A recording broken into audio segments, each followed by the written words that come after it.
I call to order the Town Council work session Thursday, January 5th. The time is 6:37, and if we could all stand for the Pledge of Allegiance, please.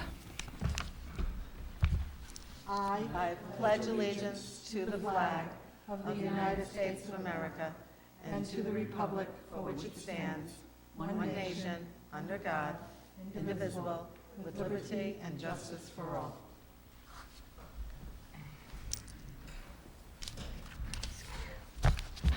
Thank you. Well, tonight is our second capital improvement plan, CIP.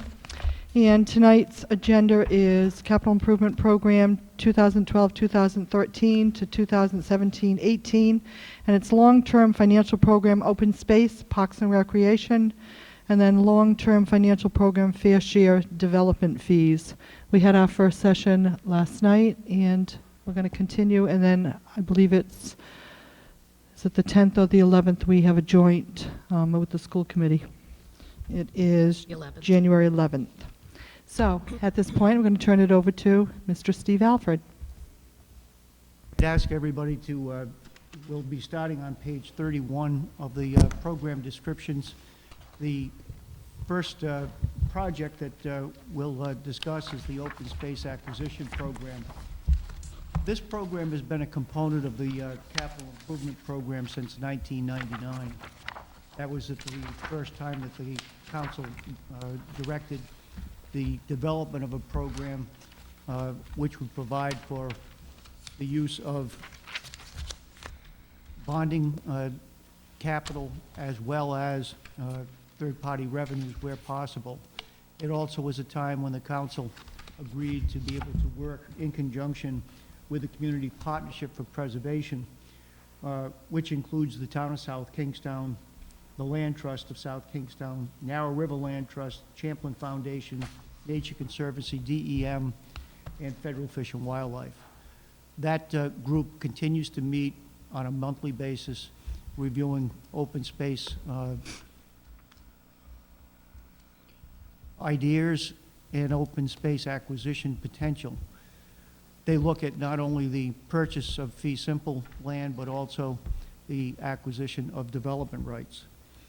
Since the inception of the program, approximately 24 parcels have had South Kingstown dollars involved.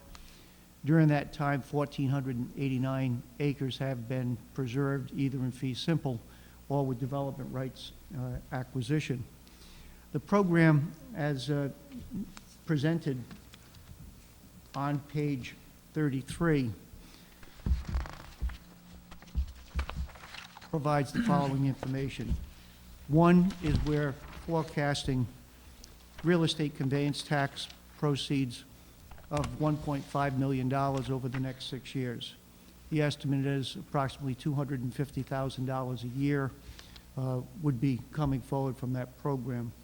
During that same 6-year term, we would be using approximately $1,440,000 to service debt. When we're servicing debt associated with open space, the real estate conveyance taxes are paying approximately 53% of the cost. The remaining 47% comes out of the general property tax base. We're also indicating the availability of approximately $450,000 over the 6-year term for additional land acquisitions, both as fee simple or for development right purposes only. There is no new bonding authorization that is proposed to be incorporated into the 6-year plan. I would note that in 2006, $3 million was made available for open space acquisition bonding. To date, $700,000 of that $3 million authorization has been committed and placed into permanent financing. The remaining $2.3 million in authorization remains available to the town and can be employed by the council were necessary, were there a necessity to develop additional dollars than those that are presented within this document. At the current time, the town has 11,165 acres that have been preserved, some involving the town and many where the town was not involved, but the property has been preserved either through the South Kingstown Land Trust, Narrow River, or the state of Rhode Island. One of the recommendations that I have made over the past 2 years is that we consider the development of the Noyds Farm, a master plan development for passive recreation purpose. As the council will recall, that purchase was about a $3 million acquisition, and at the time, there is no public access available to that property. I think that it's time that the community look at coming up with a valid management plan which should be involving the Conservation Commission, Council, Planning Board, and any other public groups to talk about what type of activities could be allowed there, whether they're walking trails, some type of a parking area, fishing potential that's there with the trout streams that exist, or just nature walks through some of the birch stands that exist on that property. It's a valuable asset of the community and one that I think that the community would enjoy access to. The first step would be to develop through the planning department a scope of services for dealing with the development of the master plan, and a determination through the council as to whether outside services are necessary or whether it could be accommodated through in-house facilitation. The open space program, as far as the real estate conveyance taxes, is presented to you as well on, I believe it's page 32, and it's what I have up on the board. And you can see that there's been a great deal of fluctuation in the value associated with the town's acceptance on the real estate conveyance taxes.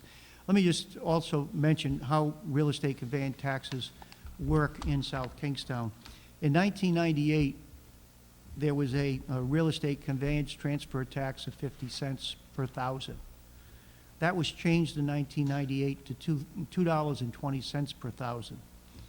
The town council directed at that time that the increase, or the $1.70 per thousand increase that was approved through the General Assembly, would be dedicated to the open space acquisition program.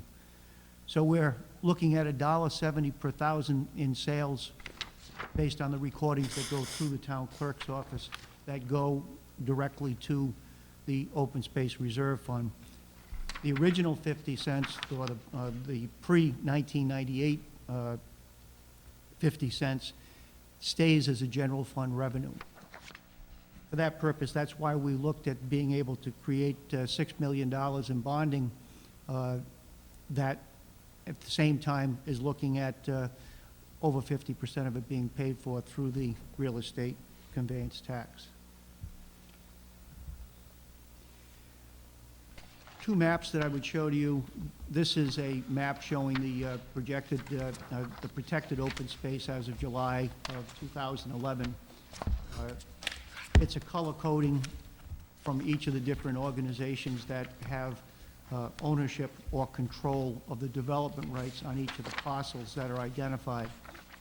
I think a more telling presentation is the protected open space by two colors, one being that was protected prior to 1999, and that which has been protected subsequent to 1999, specifically related to this open space acquisition program, which certainly has been a major success for the community.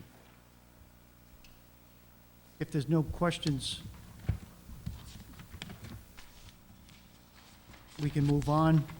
The next project on page 34. Jim? Steve, I'm sorry, Steve. Steve, the conveyance tax is now $4, correct? The General Assembly moved that up to $4. I'm sorry, $4? When did they do that, Dale? How long ago? 6, 7 years ago? Right. But the increase of $1.80, those,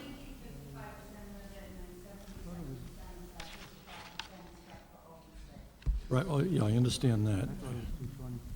Yeah, Steve, I certainly know enough deeds I've done. I know it's up to $4, but as Dale just agreed to. I guess the question was, that new money the state asked for, does that go directly to state, or is that kept by the town in the general fund? Dale? Of the Okay, the four. $2.20, And then of that, 77% goes toward open space. right, the $2.20 is the town share of the $4. Okay, Which is okay. the 55%. Thank you. And in fact, the detail on that, Jim, is in the section that we went over last night under the revenues, third-party revenues. Okay. I thought I had the page reference here, but I don't see it.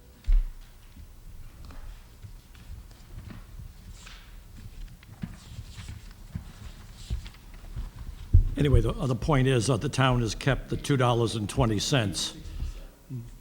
The town's kept the $2.20, the new $1.80, the state takes? We're keeping, we get Okay, the state. $2.20. Okay. Of that, 50 cents stays with the general fund, and $1.70 Right. goes into the open Okay, space. good, thank you. Okay, good, thank you. Thank you, thank you. I knew you, I was confused as to the $4. The $4 is inclusive of the state. The next project that's listed is on page 34 on the document, and that's the bike path connector. This project is one that we believe is an important project to stay on the schedule, but we also believe that it's probably a project that's going to stay on the schedule for a considerable period of time. The reason I say that is that the DEM grant that was originally provided for this project goes back to 2006. The availability of that grant, based on the fact that it hasn't been used, would have to be reauthorized. The grant anticipated a 75-25 split as far as the state paying 75% of the cost and 25% of the cost being local in nature. What we have subsequently looked at is that the project could be broken up into two projects. One being a project only on the town property, which would go from Dominic Savio Road to the end of the town's property where it enters into the Commons property. And the cost of doing that would be about $275,000. It would allow people to walk a very scenic area. I'm not sure what the distance is there. Is Andy, what was the distance on the town property? About 1,400 feet. Be 1,400 feet into the cantilevered treed area, which would at least provide a walking trail that people would be able to use. We're not advocating using any type of public monies on private property. We're still looking for the third party or the owners of the Commons to provide for the necessary expansion that would go through their property up to the Commons parking lots. So at this point, we're going to continue to carry the project, but whether or not this project really comes to fruition is dependent on two things. One, third-party funding through the owners of the Common, and secondly, availability of state dollars. We can commit additional recreation impact fees to the project. At this point, we're carrying about $1.4 million in rec impact fees. Rec impact fees have to be directed at expansions of facilities rather than redevelopment of existing facilities, because it's monies that have been collected solely from new people coming in to the community rather than part of our existing infrastructure. So with this, it would be an expansion of infrastructure. It would be a new service that would be provided. Rec impact fees could be used. But unless we see a meaningful contribution through the third-party sources, I'm not sure that this is a viable project at this point, but certainly one that I would hope to see the community develop sometime in the future. Jim? Yes, Steve, which parking lot, where would that, the ideal, The ideal would be to come up as you come into the Commons property from the right-of-way, yeah, it would be to the south, and then you would come up where ASA's building is. Okay, Where the gym okay. facility is. yep, Right up the, it would come in there. There's a substantial grade change that would have to, which would require a switchback to safely get people through that area. And there's also wetlands on the Commons property where the right-of-way is. If you recall, when we originally got DEM wetlands approval on this project, the cost substantially increased because we were going to be required to install raised walkways to allow for small critters to be able to traverse to the north to south along the path without being on the path itself. So that between the issue of wetlands and the switchback, there is some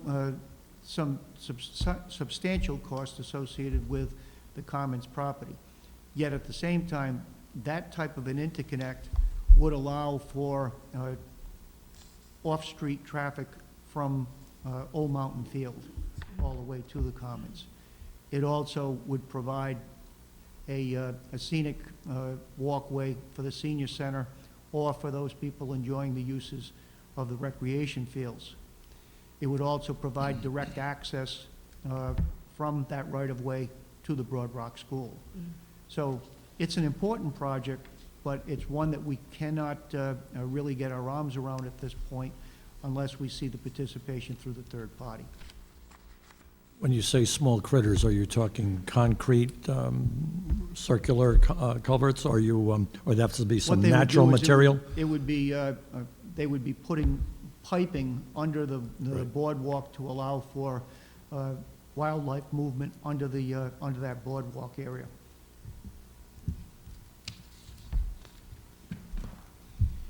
Next project is the Neighborhood Guild project.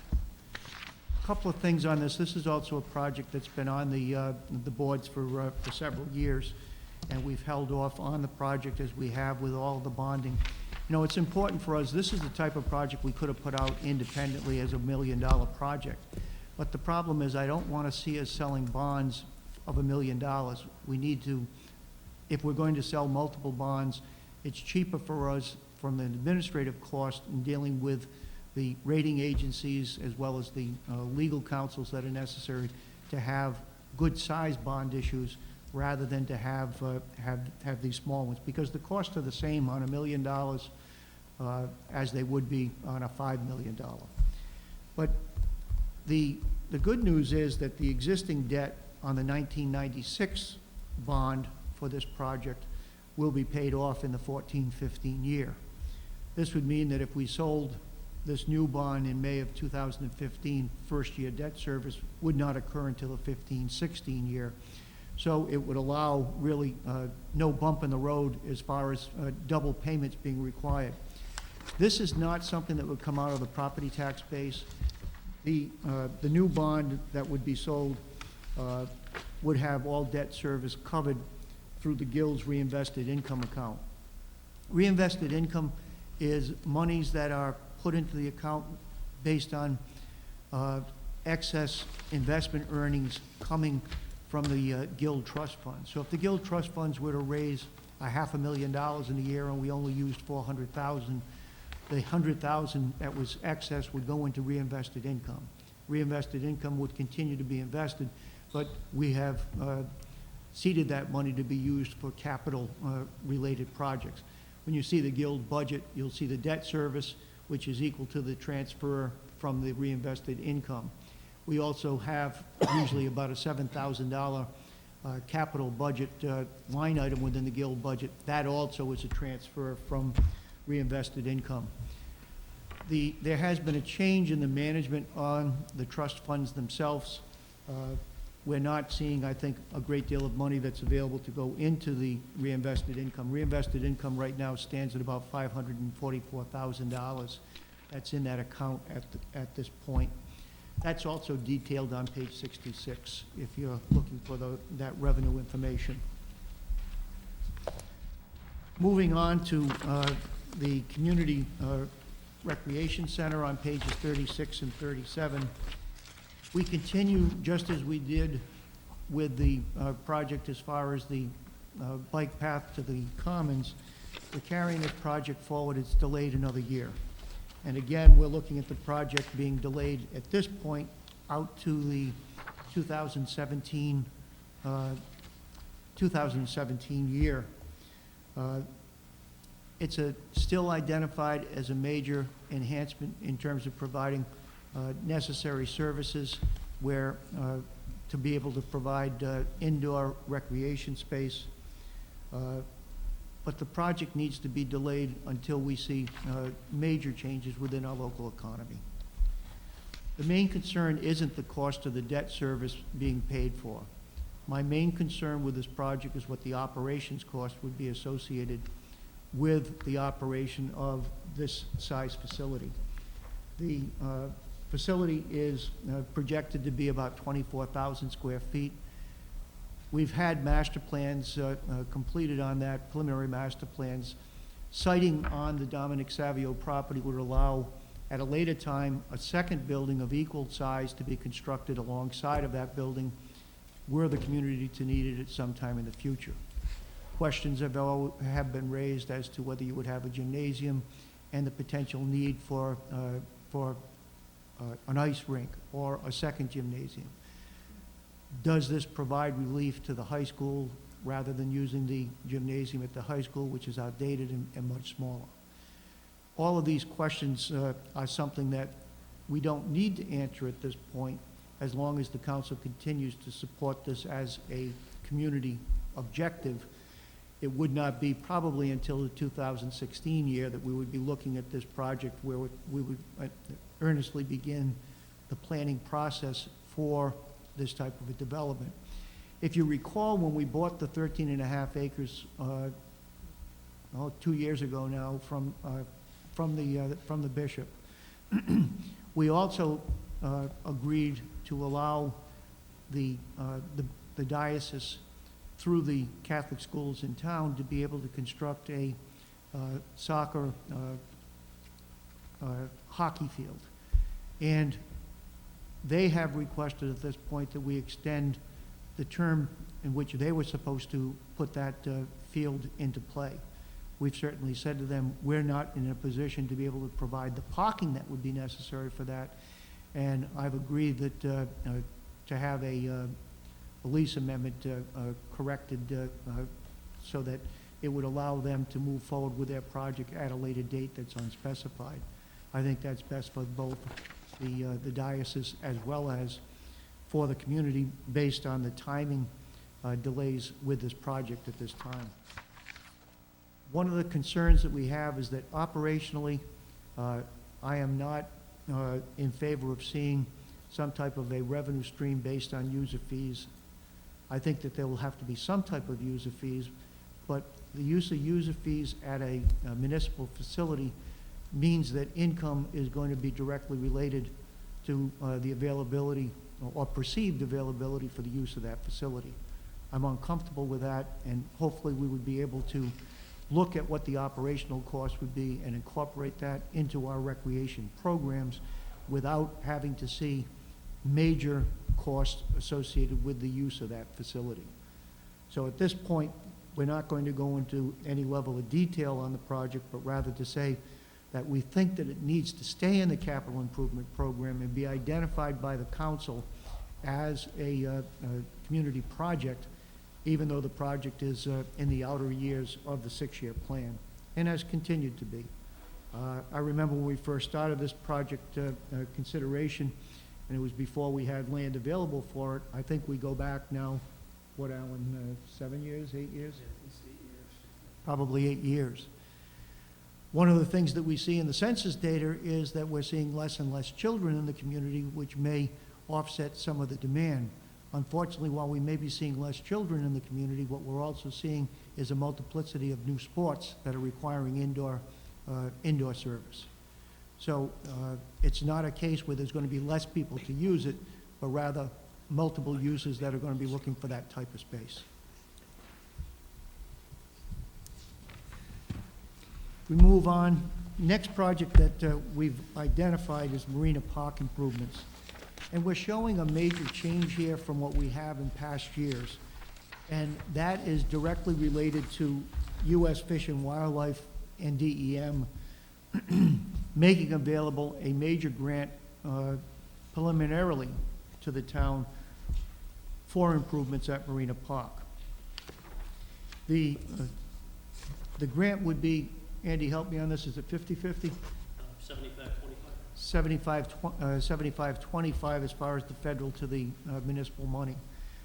The federal money could go as much as $800,000 to $900,000 in availability. Unfortunately, that drives up what the local share would be.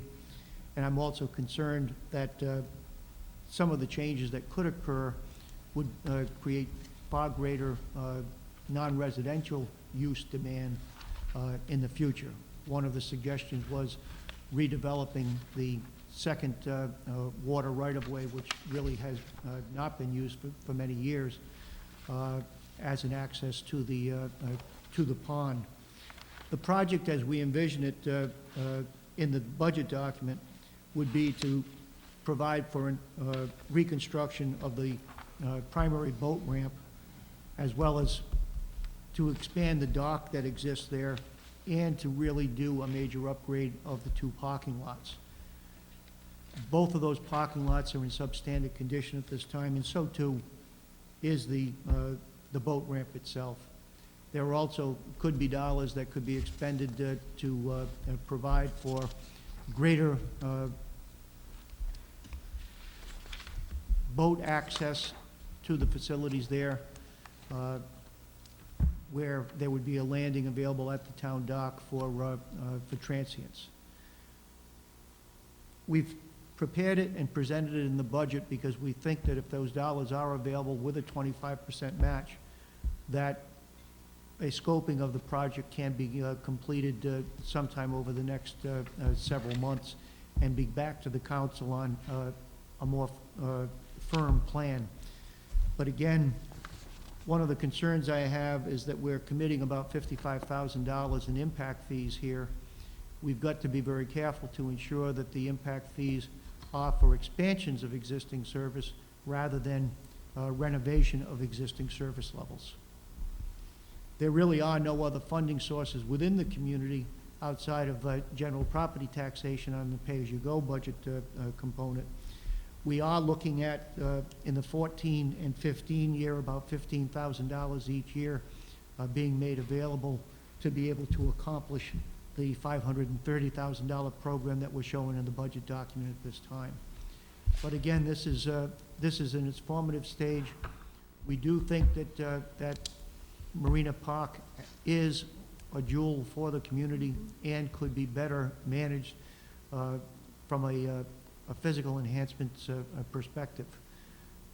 Having said that, we also have to recognize that the available parking that's there during the summer months is short already. And if we're going to increase the boating access availability, we may have difficulty there with some of the existing businesses that lease from the town for their client base being able to get access to them. So there's a fine balancing act that's necessary in looking at how do we upgrade the facilities, knowing full well that any time you use federal money, there's public access has to be to anybody. It can't just be limited to residents of the community. And if there's any fee structures in place, the fee structure can't exceed 150% of what you charge a town resident. So this is a project that's in its formative stage at this point, but because the grant dollars are available at this point, we wanted to bring it forward within the budget document. Andy has been Sorry. directly involved with the project. Andy, other things you want to bring forward at this time? Yeah, Jim? Yeah, I'm sorry, Steve, who's 75% and who's 25? 25 would be the municipal share, Okay. or whatever third-party revenues that we could raise. We would just be looking to match the, every dollar for 25 cents for the municipal. Okay, and are the impact fees, is our definition too tight there that we can't use it for expansion versus renovation versus new? What? Well, when we look at the definition of recreation impact fees or school impact fees, it's really to deal with a population or service level that's not needed by the community until that new population moves in. So we have been very careful as a community for concern of someone challenging the use of those fees for other than the expansion of service purpose. And then finally, do we have a permanent stage there, or maybe one with a shell on it to protect from the elements? What is there? There is a stage area there, but it's not protected from the elements. It's it's built into the hill closest to the river itself. Yep. Have we ever had any complaints when we've had music there? No, I mean, there have been some outdoor concerts there. The Wakefield Band certainly plays there several times during the summer. There's been some bands that have played there, and there's been some special events that have been held at that location, but not to a great degree. Yeah. I mean, it is a spectacular piece of property. I love going to the Corvette event there every summer, and it's just spectacular, and everyone loves it. You can see it from Route 1. You see there's something happening. So I wish we could really fulfill its potential promise. I mean, Marina Park, when you go back to the mid-'70s, when the Lions Club used to have the Heritage Festival there, they used to literally, they would close Route 1 to allow access from the hospital, parking to get across the street. Well, that's a bridge we're putting up, right? The walkover bridge? It was a different time. Yes. Just for clarification purposes, in terms of what the manager said on the impact fees, really there's only two very small expansions as part of this project, and one is actually the town dock, and the other one's the handicap accessibility. So it's just those two elements that the impact fees would be restricted to. The rest is really a rehabilitation of existing facility. I have one question. If at any time has it been talked about, and this is Andy or Steve, that gravel on that walking path there. I know that I've seen, people in walkers or wheelchairs, and it's a little challenging. So is there any discussion to kind of blacktop that like the bike path? Well, actually, you're talking about the actual walkway within the park? Yes. Yeah, so it's not a gravel surface. It's actually a paved surface, but with a chip seal Right. that's on it, so extremely durable. I think, and I was not here at the time that it was developed, but I think there are pros and cons to different surfaces that you have to offer. So the existing surface really limits people to the activity that they have on that surfaceway, so it prohibits skateboarders and other types of activities from occurring, but it still allows handicapped accessible access for those people that are walking their dogs with strollers and so forth. I mean, clearly, if you seal coated that particular walkway, you could mitigate the depth of the chip seal and the roughness of that surface or the coarseness of it. I don't think it's something that the department has really spent much time in researching at this point, but something clearly that we could. Fairly inexpensively. I think if you were to remove those walkways and repave them, then it's a much more considerable project that would have to spend some time vetting out and investing some dollars in. And I'm not sure whether that wasn't a porous surface that was installed there based on its proximity to the river. Yeah, very well could be. Thank you. Okay, if we move on, the Town Beach project. The Town Beach project is shown on page 39, and it starts on page 38. We've talked about this a number of times with the council. I think that the pictures really demonstrate what the issue is. And what we're looking at is that there's been extremely serious erosion that continues to occur. and the pictures that you have document. In fact, that first picture on the first slide that you have, that area there, we've just finished, Rex's department has put large sandbags, I don't know if you call them a mini burrito, but they probably weigh about 150 pounds apiece. And that entire area has been shored up for that type of erosion control. You know, our objective is not to move the facility, but to have the plans in place when the movement of the facility is a necessity. And what we've been able to do is to attract preliminary approvals on 2 federal grants that would total almost $300,000. That would assist us, because we can't move the pavilion without also moving the septic system. And again, because we're in the SAMP plan area, the septic system that would be necessary would cost us about $150,000. Relocation of the facility, lifting it from its existing piers and relocating it to really where the second parking cell is estimated at about $240,000. We also have to continue to deal with sand replenishment and look at some parking lot improvements as far as regrading, and based on the relocation of the facility, how we're going to have the road network meet that new facility. The other component that's at the town beach, and is a very highly utilized component, is the playground area. The playground needs to be upgraded based on the existing equipment being in there for many years at this time.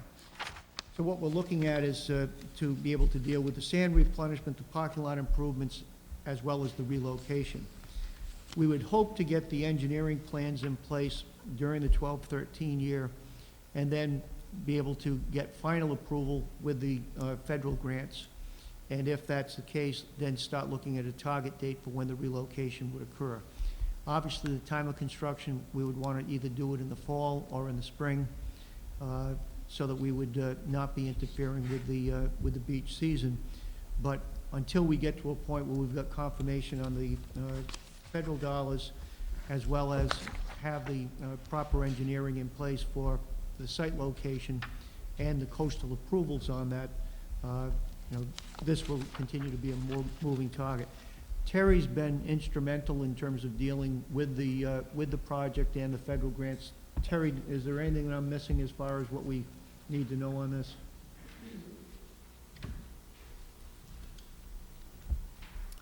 You've pretty much covered it, Steve. We're still waiting on final notification from REMA and FEMA on the grants, but it looks pretty positive at this point. A couple of other CRMC approvals.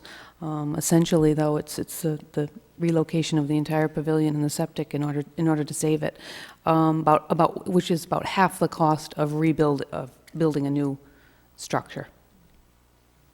And I'd also suggest, if you get an opportunity on Saturday to take a look at the town beach, you'll see the work that's been done as far as the erosion controls that have been put in place. We want to see how well those fared during the winter months. Carol? Steve, are the burritos there now, did you say? The mini burritos, they're about... And they're in that picture right now? Right at, the picture that you have there, yes, they're right in front of all of those piers. Oh. The department, Rex, did you get it finished at this point? I know you were working on it earlier. We shored up, we have them all in place in front of this area, and in the near future, we're gonna put them down at the picnic area, and we're having a lot of erosion down there too. And how far back do you want to move the pavilion? Do you know at this point? It would move back to about where the second parking cell is from the water itself. It would be located in that area there. Some of the questions that we have is how we're going to ramp down to the beach front itself for handicapped accessibility issues, those types of things. But we've got to move it back considerably Yeah. so that we don't have this issue again. Right. Ellen? Jim, Yes, Steve, the sand replenishment, maybe you could talk about that. Before, we had to buy the perfect sand from, what, Sherman Sand and Gravel? They had the matching sand. Could you maybe just cover that for me? I think Rex would have to tell you where the perfect sand is. I'm not sure he's found it. But we just can't bulldoze sand around. No, no, I mean, bank run sand is different from beach sand. It's, the bank run sand is much more coarse, and beach sand is, you know, the granulars are much smaller because the sand has Yeah. been created based on rolling stones within the tidal area. So when you bring in sand from a non-beach area, there is a difference in the texture as well as the amount of water, moisture that it holds. But it also holds better. It's more of a angled sand. I mean, they're so small, but at least lasts a little longer. Yeah, I mean, it's odd that you can find some very fine sand I know. in different veins. It really depends on its availability at the time that you need it. Okay. And roughly, how much per cubic yard currently for that kind of sand? Cubic yard, I think it's around $12 to $15. Yeah, we're not talking about a major amount of dollars being available. There is, as I show on the on the spreadsheet, about $55,000 that's available within the Right.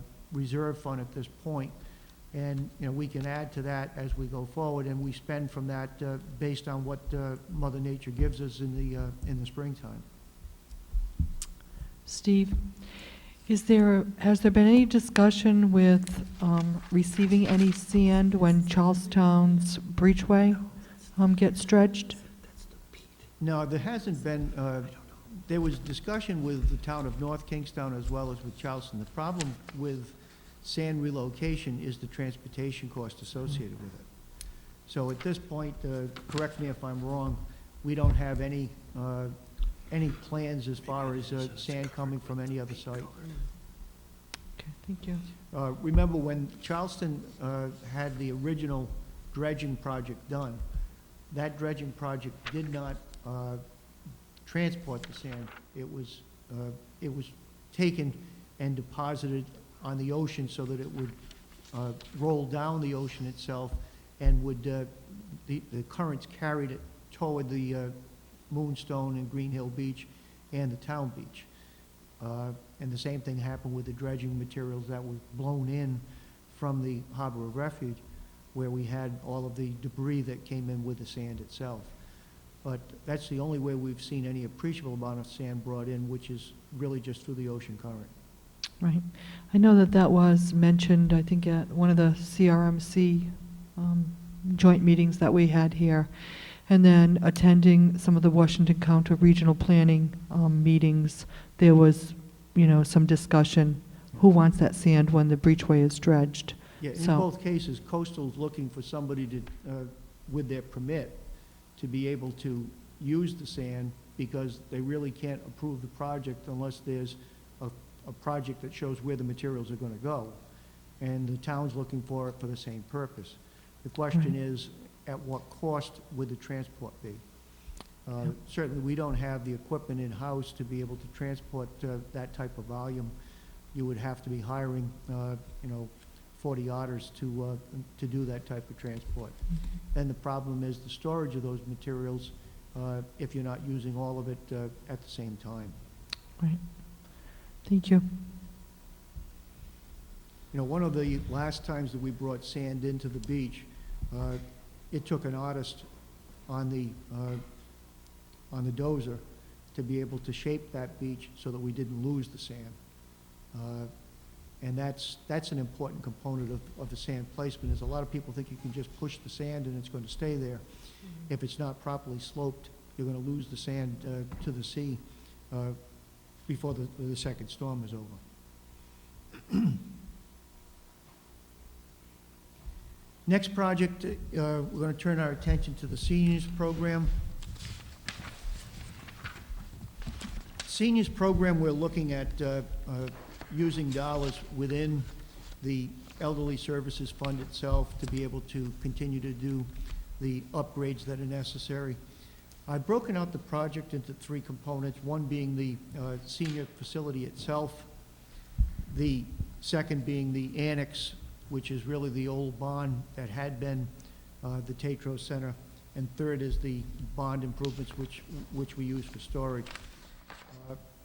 The work that we anticipate being done in the 14 year would be dealing with upgrades and really redevelopment of the facility for the interior painting, carpeting, as well as providing a wall divider that would allow the main room to be cordoned off so that multiple activities could be handled at the same time. We're also looking at having to look at the roof replacement potential in terms of setting up a reserve. One of the other things that we've run into of recent, subsequent to the budget development, is problems with the HVAC system, and that's something that we are replacing one of, I think, 5 units this year, and the functional obsolescence on the other 4 will most likely be hitting us over the next couple of years. What we may need to do is to budget a line item next year specifically for dealing with those improvements, because heating of that facility is extremely important for us to be able to serve the 200 people that come through our doors each day at that facility. We may also, on an emergency basis, use the funds that are within the Elderly Reserve Fund to be able to deal with equipment failures, as we are right now with that one piece of equipment. Harry, what was the cost on that unit that we've got to replace? $37,000, and that's one of 5 units that are within the building structure itself. So, to be able to provide for that 1,000 or 100? 3,700. Okay. They're 3,700 apiece, and then there's subsequent replacement of other parts that may come up. And that's really for the repair of the main components of those rooftop units. We would also look at possibly doing full replacement of those units. Did you have the price on the replacements? The replacements are approximately $6,000. But again, you're talking about a potential of $30,000 in something which at this point, as of November, wasn't seen as an issue until we started running into the problem on it. Okay. The annex and the bond, those improvements can be made. They're really exterior improvements in terms of upgrades of windows and doors, and just the aesthetic appearances. Whether we get to those or whether other things become higher priority is yet to be seen. But I do think that the proper upkeep of any of the buildings that are on that property are important.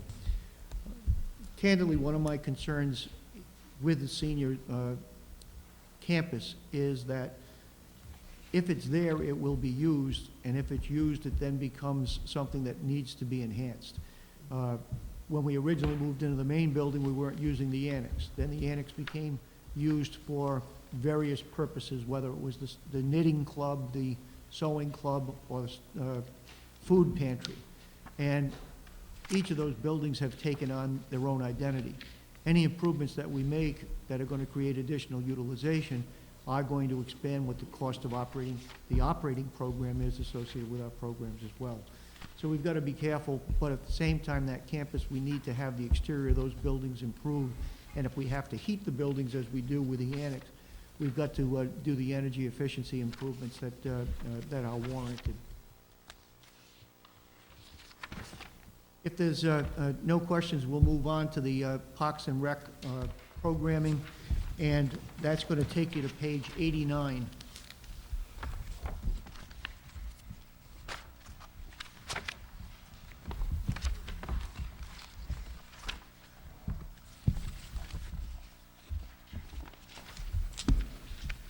On page 89, you'll see that there's 10 projects that are proposed in the pay-as-you-go component of the budget.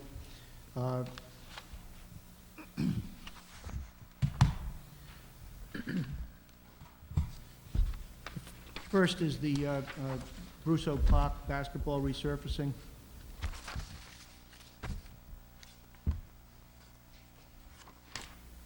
This is a picture of the court. It has good utilization, and it needs to be taken care of. If we don't, we'll end up having to rip up that court and replacing it, which would be a much more expensive proposition. So at this point, we're looking at $6,000 in the pay-as-you-go. Second item is the Curtis Corner Playfields irrigation system upgrade. This involves servicing and replacing deteriorated lines within the irrigation system. The system was installed back in 1997. We have to keep up those irrigation systems. One of the things with water in this area is the high iron content fouls the irrigation system just as they do the household plumbing. Next item is the inline rink rehabilitation at Old Mountain Field, another $5,000 item. This is just replacing and repairing existing boards on the rink and the rink surface itself. This is really a materials acquisition where Parks Division will do the work themselves. Next item is stepping stone interior building improvements. The project is for $15,000. Part of our ongoing maintenance program there, it involves the interior painting on the basement floor with walls, ducts, and pipes that need to be upgraded.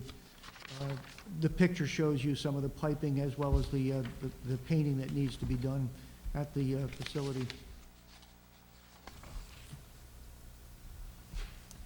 It's interesting that that was a school building up till about 20 years ago. It actually was used as a kindergarten. In fact, both of my boys went through that as a kindergarten. Steve, was that the basement that we were looking at? Yes, it is. Oh, okay. Next item is the beach pavilion relocation. We've already talked about that. The pay-as-you-go for $25,000 is in the 12-13 year. I won't dwell on that. The Tuckertown Park tennis court resurfacing. Fortunately, the major failure with the tennis court is right at the fence line itself. However, that needs to be repaired, or we're again going to have to look at a replacement on that facility. It's heavily used in 3 seasons, and the court was last upgraded in 2001. Tuckertown restroom improvements. This involves the installation of vandal-resistant wall treatments on the existing cinder block, as well as fixture replacements with automated locking devices. One of the things we want to do is to be able to have that the restroom facilities open during the time that the park is being used, even if we don't have staff available to be able to do the opening. With the automated locking mechanism, we would be able to have greater flexibility in terms of keeping those facilities open during high-use times.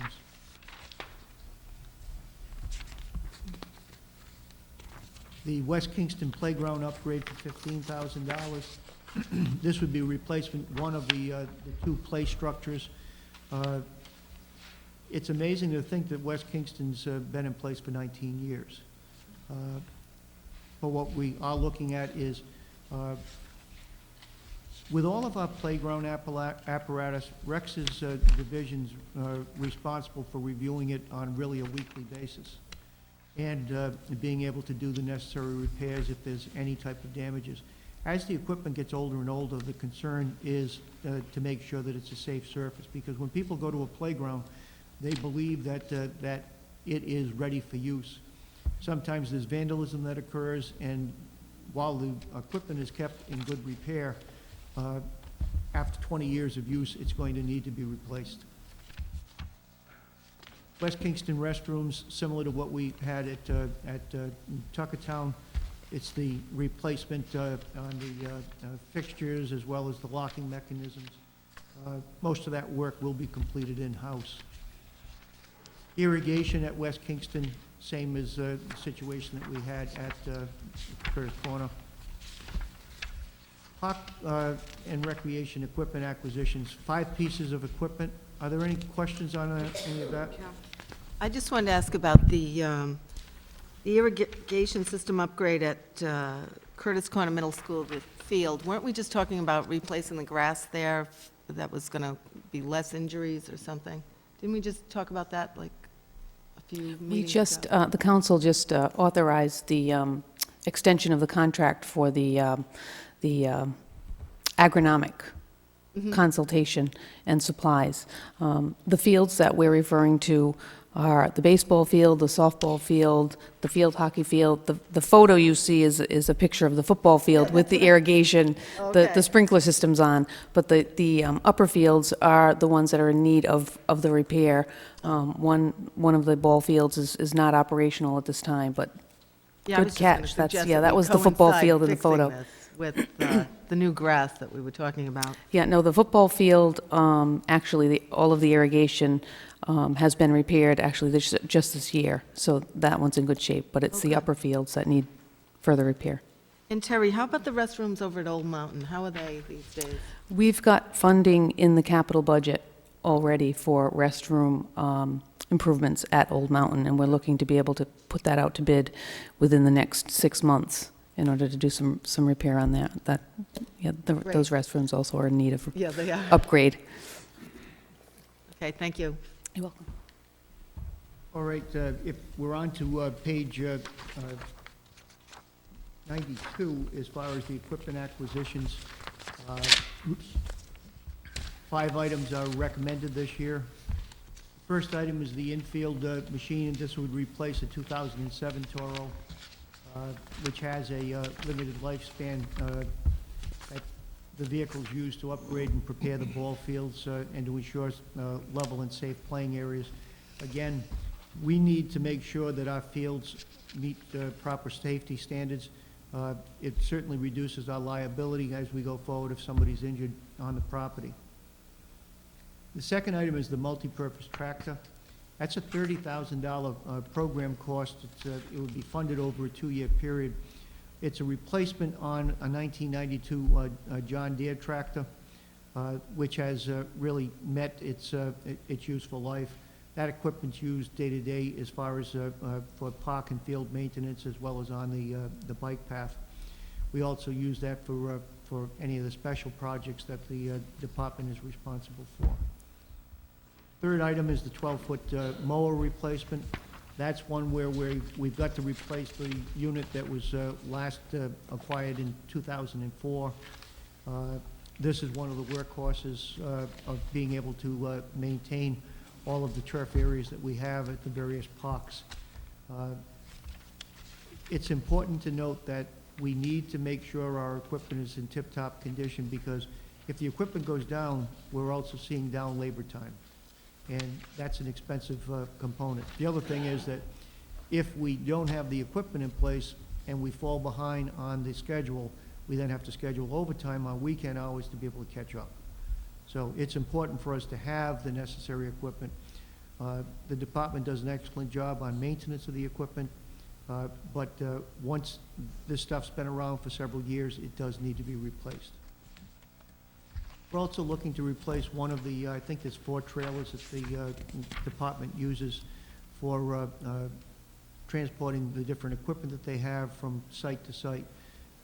With managing as many parks and different locations, the trailers are a key component of the maintenance program, and that would be for the $6,000 in the 12-13 year. The last item is to buy a attachment.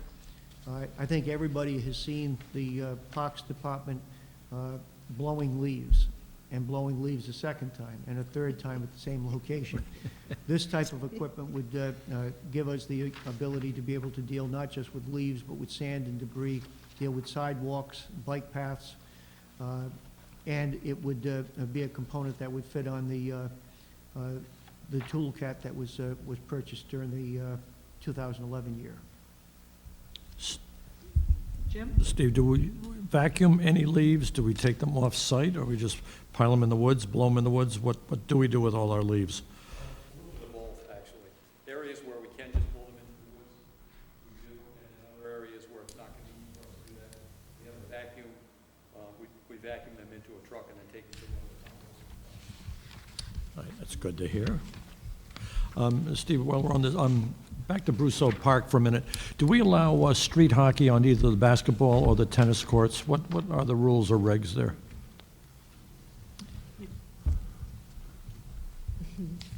We do not allow street hockey. We have the specific rink at Old Mountain Field where the public is welcome to go and play street hockey, inline hockey. I just type remember of thing. living down there, the kids always tried to use the tennis court. It may occur, but We it's don't not allow something we... golf either, and you'll see people with golf clubs I in know, many I of the know, parks. I know. Or walking dogs in Little League fields. All right, There's a thank lot you. of things you request, but you sometimes don't get. Okay, if we move on to page 79, we'll deal with the fair share development fees.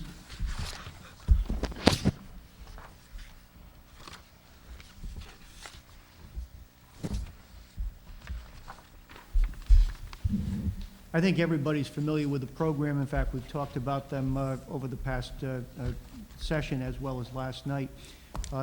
We have fair share development fees for two specific components, one for the recreation and one for educational purposes.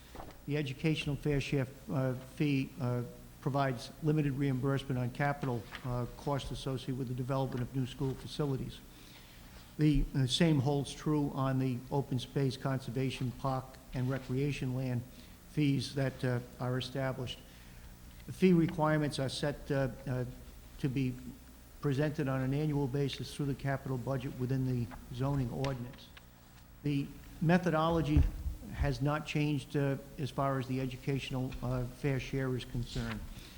If you will go to page 82, page 82 shows what the cost was associated with the middle school construction at Curtis Corner. The overall project cost was $12.6 million. This included both the athletic fields, the land acquisition, and the facility itself. We then add on to that what the projected bond interest expenses are. Overall recoverable cost would be at about $18.5 million. We then subtract from that the value associated with state aid for construction, which reimburses us on the bonding cost as well as the interest. And we come up with a net cost of 12.9, or actually $13 million. We then look at the facility itself, and we're assuming that 50% of the building is used by children hailing from homes that were built prior to 1990, and the other 50% for homes after 1990. The cost recovery is that we would want to recover 50% of what our capital cost would be for new residents coming into the community. What we then would have is a net facility cost to the community of about $6.5 million. And from that, we have traditionally discounted by 25% what that face value would be that the impact fees should generate. The reason we've done that is for fear for lawsuits, that we would be able, in court, to be able to clearly prove that the cost that we were seeking reimbursement on was well within the margin of what the actual cost was that was incurred, that was being used by incoming new residents. So at this point, we would look at recovery of about $4.865 million from the recovery from the impact fees.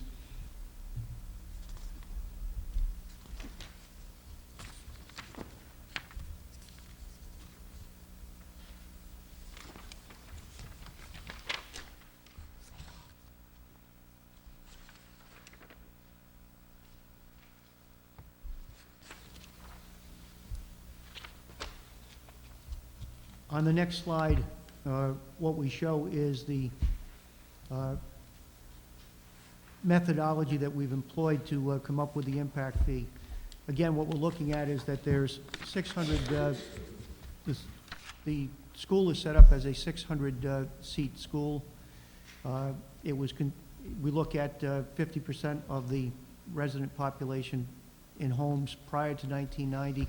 Therefore, you take 300 houses out of that, so you've got 300 seats that are available for incoming population. The 300 seats are going to be used without major renovations for a 15-year period.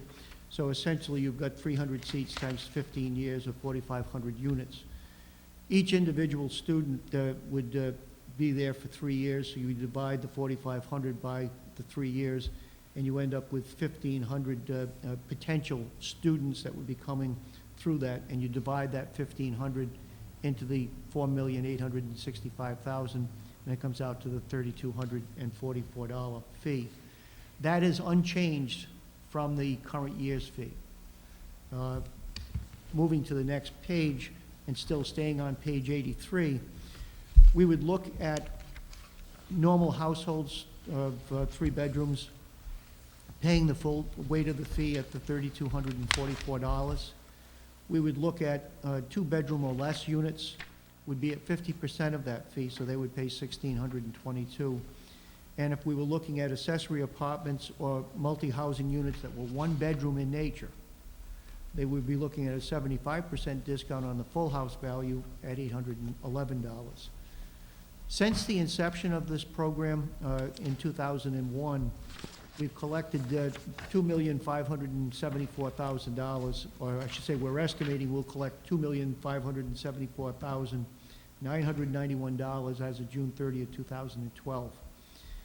We've paid down debt of $3.4 million. And that's shown on the next slide and on page 84. So you can see what the income has been since this fee, which was specifically put in place, dealing with the Broad Rock School has been in place. We also had fair share fees in place going back to, I think, 1992.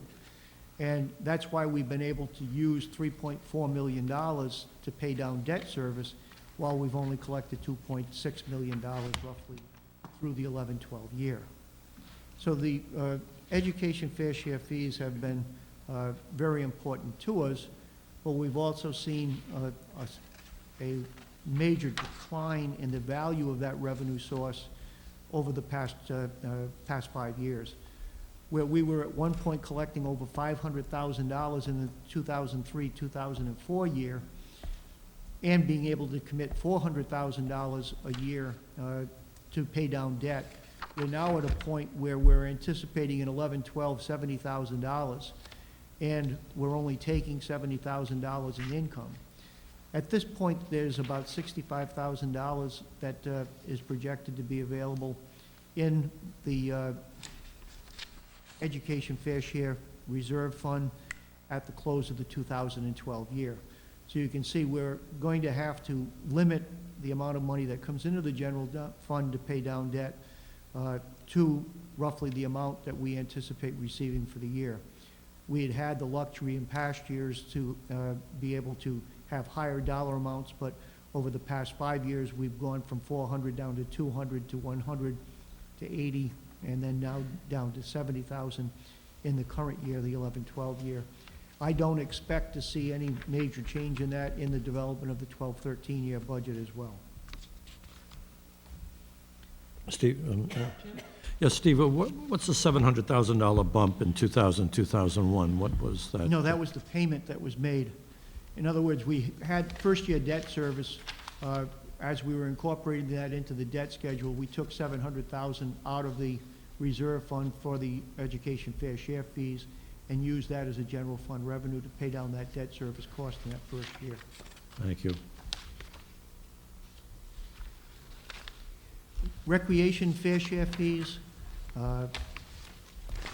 Last year, we revised the structure on the recreation fair share fees, and we went to a two-tiered fee system similar to what we do on the education fair share fee. We also, this year, updated the census information as far as the size of the average household.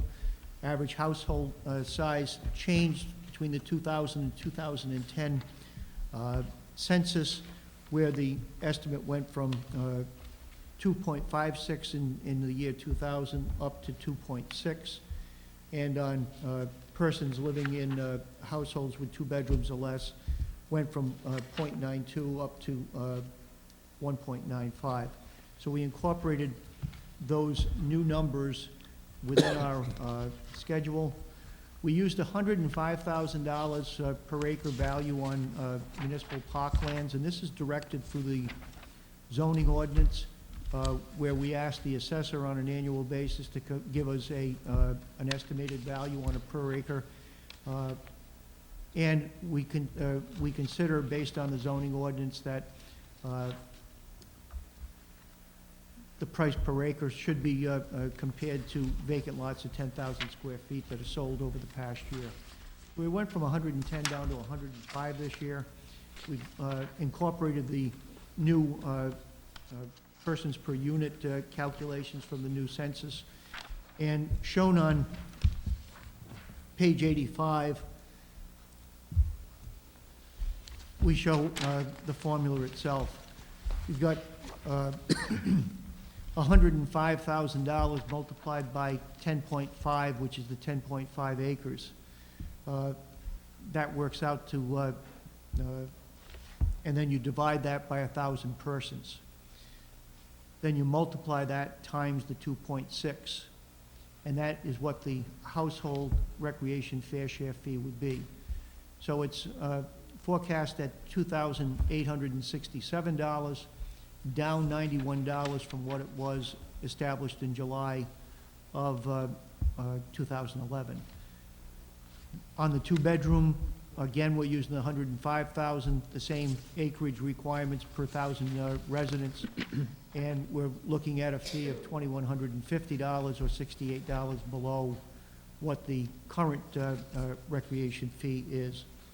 And again, as far as recreation fair share fees, fund balance as of June 30th, 2011 amounted to about $1.42 million that can be committed to future projects. Certainly the community center is one that we would be looking at committing substantial dollars to, because that certainly would be a major expansion of recreation type facilities. I believe that we would also be able to look at use of recreation impact fees in the development of the management plan for Noyd's Farm. So there's those type of things that we'll be looking at to be able to use, and the council can make direct use of those funds as we go forward, as we have in the past. Moving on, from a zoning, we're also required to come up with a fee exemption for affordable housing so that people would be exempt from paying the recreation and the education fees. And on page 86, I lay this out. Essentially, what we're looking at is taking 80% of the median family income and using Rhode Island Housing for the documentation. We're using a 4.2% projected interest rate. If somebody came in and proved to us that they had an interest rate lower than that or higher than that, we would rerun the calculations. What we'll look at here is that median family income for 2010, according to Rhode Island Housing, is $72,100. 80% of that is the $58,550, and the rule of thumb is that no more than 30% of that income should be available for housing purpose. So for housing purposes, that typical family with the 80% of median family income would have $17,565 available for housing purposes. The monthly housing expenses would be costs, would be that number divided by 12. We also have to look at what the value of the property taxes are and what hazard and mortgage insurance would be. And we assume that based on the $1,464 a month being available, that really only $1,000 is available to pay the mortgage. So then we look at what would the mortgage be at a 4.2% rate. They would be able to buy a house at a $207,000 value. I purposely show you the Rhode Island Housing at 120% of the market value, so you can see that the major difference that's there in terms of if you're dealing with 86,000 versus the 58,000 in terms of level of income in the household for what is available for mortgage purposes. So what this says is that if somebody can come into the planning department, they would make an application, and they would document that they were buying a structure for less than the $207,000. And again, this would have to be a new structure. It's not a resale. And that this would then be an application that Vin would process for eligibility for exemption from the impact fees, both recreation and education.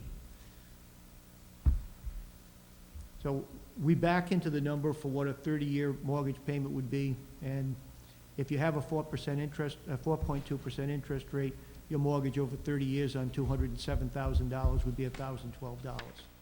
So it's equal to the availability of the 80% of market median family income for the community.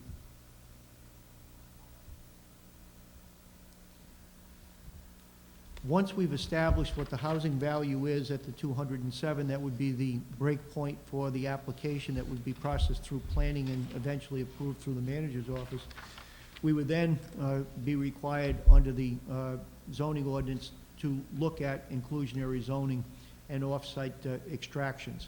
That also is a requirement that be prepared as a component of the capital budget on a yearly basis. Under the town's inclusionary zoning requirements, a developer of any major subdivision or land development project that exceeds 6 units is required to have 20% affordable units within the structure, and it's a 20% bonus that's provided. The rules on inclusionary zoning is that the first priority of the planning board through the zoning ordinance is for those affordable units to be constructed within the subdivision itself. If they cannot be constructed and they prove such to the planning board, then they have the opportunity to show that they would build the units outside of the confines of the subdivision. If they can prove that they cannot get the affordable unit in anyplace else within the general neighborhood of that subdivision, the third opportunity would be for them to be able to renovate an existing unit within a given neighborhood and deem that through deed restrictions as an affordable unit in perpetuity. If they do not and are not able to meet any of those 3 standards, then the 4th standard would be that we would establish a fee that would be required to be paid to the town and held in the Affordable Housing Reserve Fund, which the town would then have control over to be able to use to promote or enhance additional affordable housing within the community. We are required to use the Warren Group. Warren Group provides what the average price is for single-family households for the New England region. For Rhode Island, that standard was 200, in South Kingstown, that standard for the first 11 months of the year was $290,000. We've already established what our break point is for affordable housing exemption at $207,000, which is the maximum purchase price for an affordable unit. So the net difference between those two factors is that if somebody was unable to either build the unit on-site, build it off-site, or renovate an existing unit, then they would be required as a condition of the inclusionary zoning to pay $83,000 into the Affordable Housing Reserve. This has never been exercised. It has not occurred. In fact, I will say to you that the capital budget is prepared for adoption for July 1st of 2012. At the current time, there's a stay on even the development of this fee because of a case in East Greenwich. That case in East Greenwich, the court came back and said that the towns do not have the ability to establish an in lieu fee without enabling authority being provided through the General Assembly.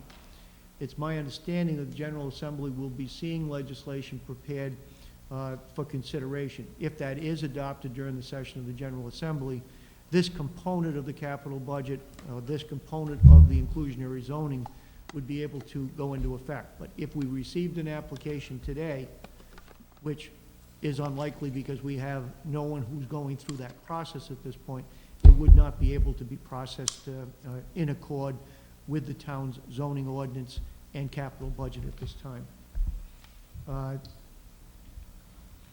Vin, did you want to comment on this?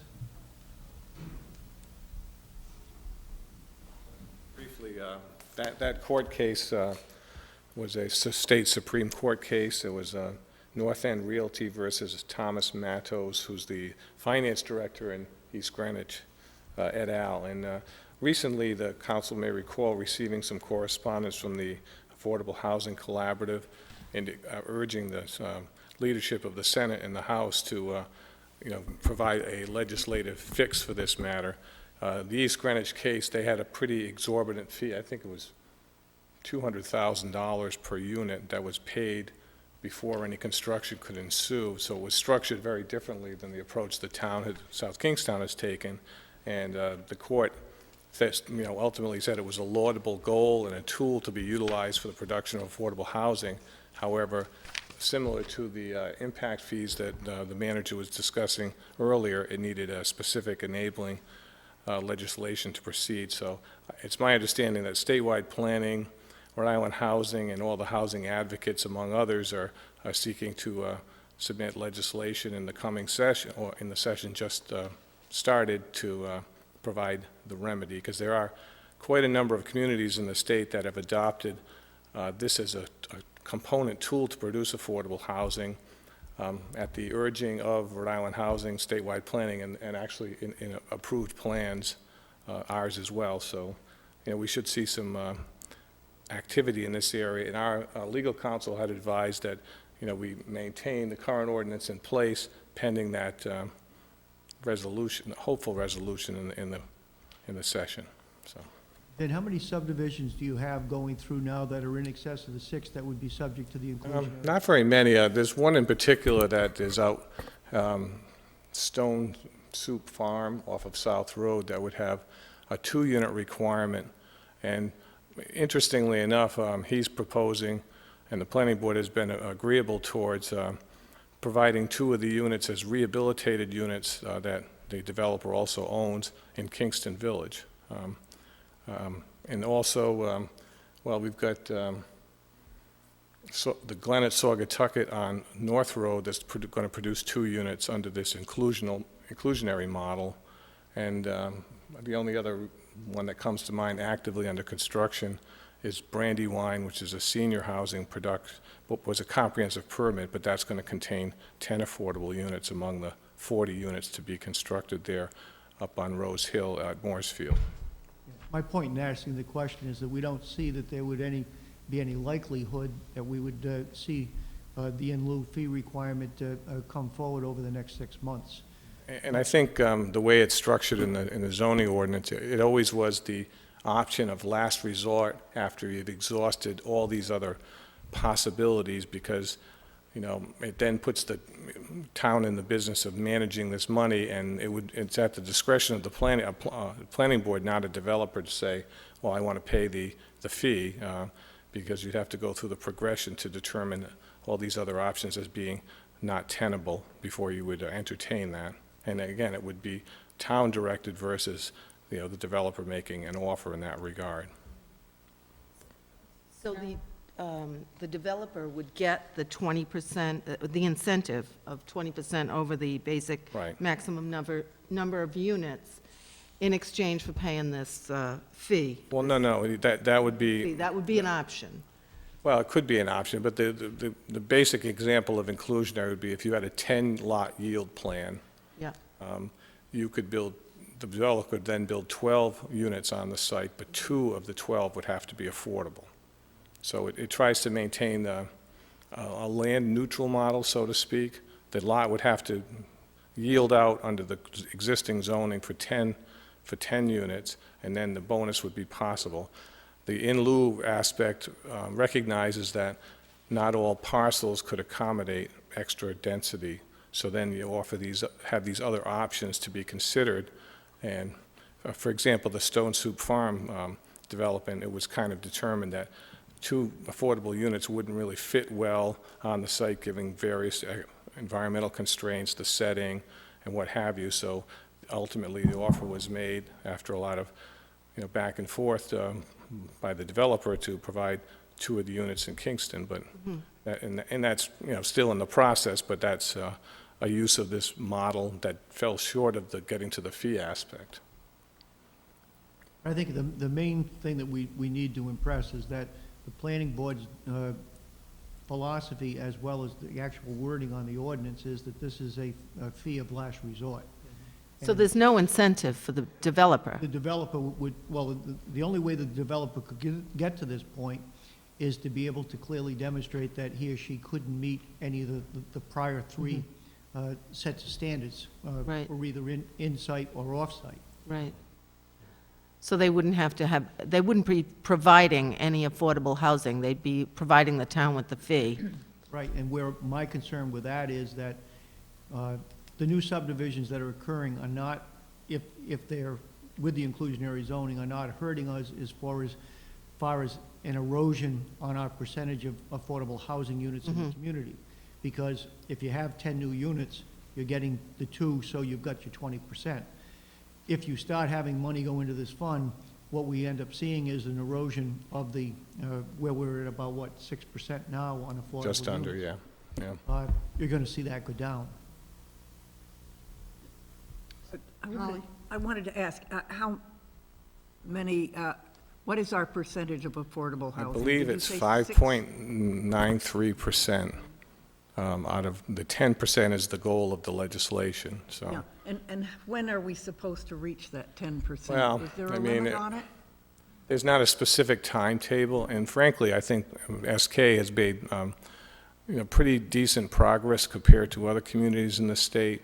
In fact, just before the turn of the calendar year, the 10 units at, over on Route 108 were certificate, get their CO, so they'll show up in our percentage come next for next year, and there's 20 more units under construction as an addition to the La Casa on Samuel Rodman Street, which will show in our percentage, as well as the units here and there that are gained through inclusionary zoning. So affordable housing production really doesn't rely on one particular type of development to move forward, but it's a whole toolkit, and the in lieu fee it fits in the toolkit.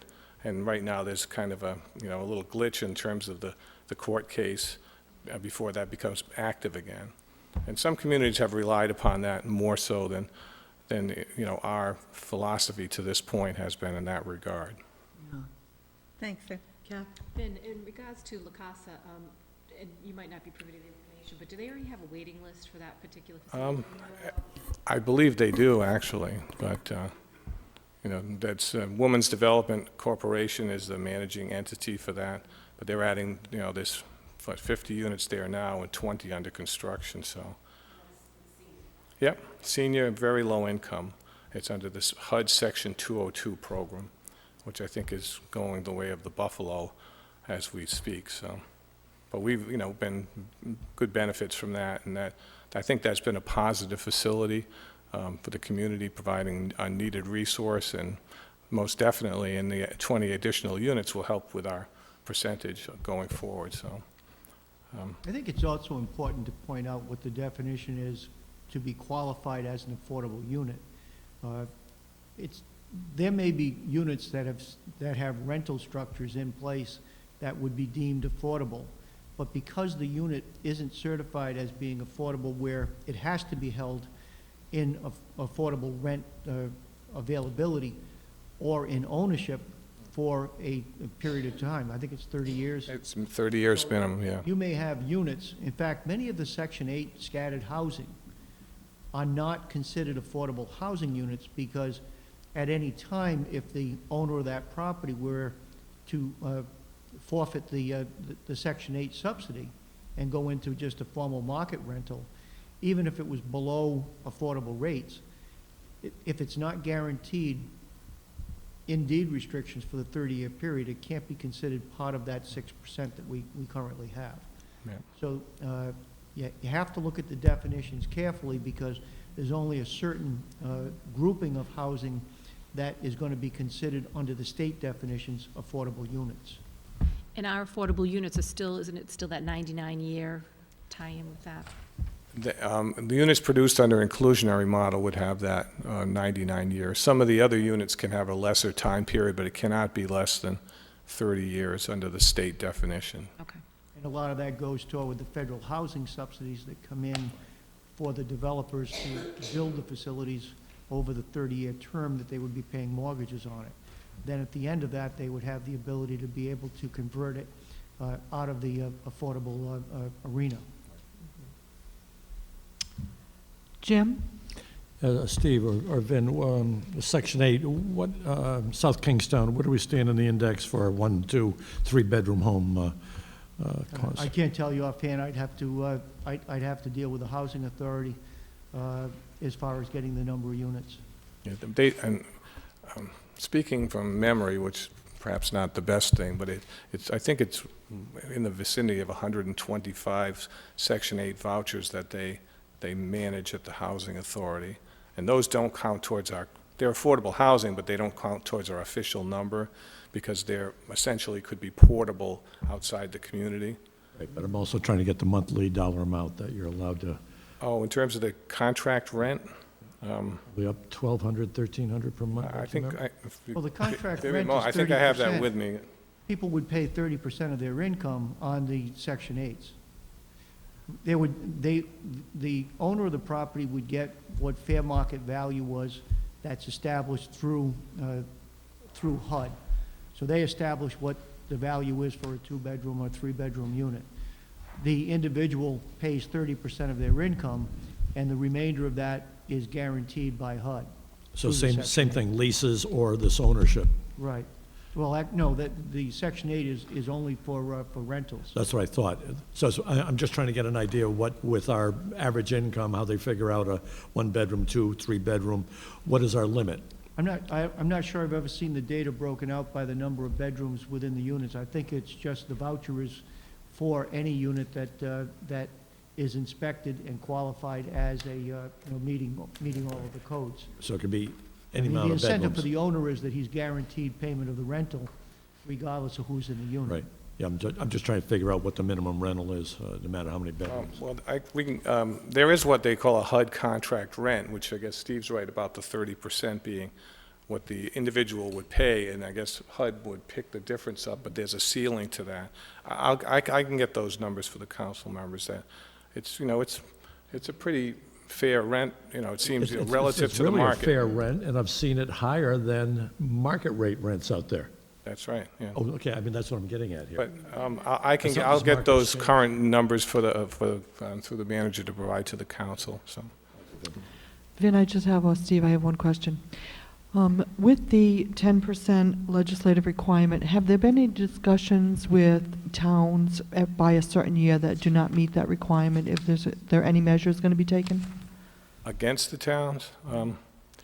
Well, I think if the towns, not specifically, I don't think, because I think the state probably, if they don't, they should certainly recognize the changed economic climate from the early 2000s when that, when that legislation was passed versus today. There's been a great slowdown in production of housing, and also there's been a lack of resources available to the communities from the state and the federal government to make progress towards the mandate. So given that circumstance, I don't think there would be sanctions per se, but I think what the state would look towards in communities' comprehensive plans and how they proceed with their planning boards and consideration of development would be, is there a program to try to encourage and foster affordable housing, and has there been some progress being made towards those ends? Because I think some of the goals articulated in those plans from 2004 and 2005 were based on an expectation of resources being available, particularly through the state, and I mean beyond the bond that was passed on a statewide basis, which frankly not much of that money found purchase here in South Kingstown. In a sense, it's a mandate. I mean, it's certainly a need, but I don't think sanctions would be forthcoming. I couldn't imagine it, actually. But like I say, I think South Kingstown has made decent progress in spite of the difficulties in having the resources available, and we've had some good projects come through that have served needs, and I think as time goes on and the economy hopefully improves, we'll see modest production through the inclusionary aspects and the tools that we have in place, irrespective of federal and state resources, which have dwindled. I think it's important also to note that when you talk about sanctions, in a way, the law is set up on affordable housing for sanctions for any community that's under the 10%, in view of the fact that we're all vulnerable to comprehensive permits, which may be contrary to our zoning and also to our land use planning. And that exemption for the comprehensive permit exists because you're below the 10%. So there is an implied sanction as far as the vulnerability and the exemption from zoning that exists based on the way the law is structured today. I know in talking to President of the Charlestown Town Council, they're really spearheading some movement and some resolutions to try to make some changes with this legislation. And In that respect, I had contact with Ashley Morris Hahn, the Charlestown town planner, to talk about the background of their recent resolution that came to this council, and also to Kevin Flynn at Statewide Planning. And Mr. Flynn indicated to me that there's a willingness on the part of his department, as well as Rhode Island Housing, to take a look at the law regarding comprehensive permits and try to have that maybe be better correlated with some state land use policy, which they have. The state land use plan is known as Land Use 2025, and there's been some circumstances where that's created perhaps an uneven playing field for and nonprofit developers of affordable housing under the comprehensive permit. And Charlestown has seen that specifically, and where the state would not provide any grant incentive for a project in Charlestown for a nonprofit, and then so that kind of went away, and then that same parcel came back at the same density under a for-profit. And it's like, so that got their attention, among other things. And I had provided a memo to the manager recently in that regard about, taking a look at that perhaps through our Affordable Housing Collaborative and providing some specific suggestions to the council for your consideration. I think another piece that they're looking at is that 99-year. They're really, thinking that if they can get that brought down, that may resurface some more affordable housing units and, building up to that 10%. Well, the law's been on the books for, it's 2004, so it's probably not the worst idea to take another look at aspects of it, because it could be better centered towards the need and the realities of what can happen and what has happened to communities in the state and what may happen going forward. Thank you.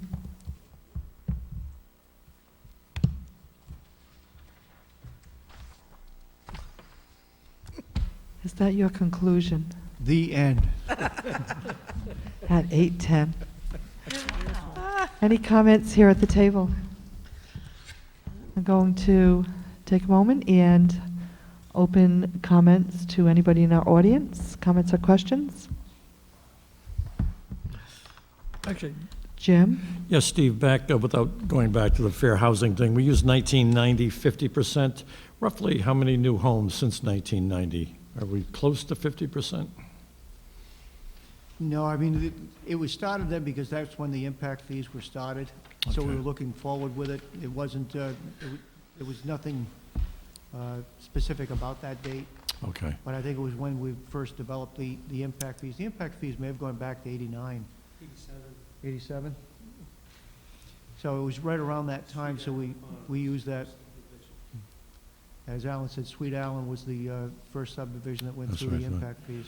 Yeah, I didn't know if maybe we averaged like 200 units over the last 20 years. I know sometimes we got the middle 300s, last few years, Yeah, very few. I don't have those housing counts this year. I mean, normally I get those once we close out the year, but I haven't seen those yet. Okay. But again, that was the one where we had gone, in some of the later years of the 80s, we were up at 300 and 400 units. In fact, Vin had put together a report earlier this year on the travel of the units, and I think we were down to as low as 25 units in the last year. Yeah. But again, some of it's also the change in the comprehensive plan and the direction that we were looking at in terms of land development and the type of housing that we were looking at. And it changed, you know, the land that was left was more conducive to multi-unit development and senior housing Right. than it was for residential development consideration. So that's why we saw multi-units development skyrocket in the early 2000s and single-family home construction go down.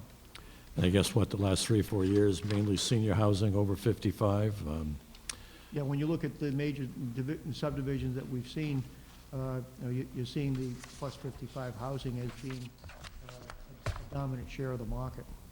Yeah, and I guess the Commons too, I think is pretty much sold out, both condos and their apartments.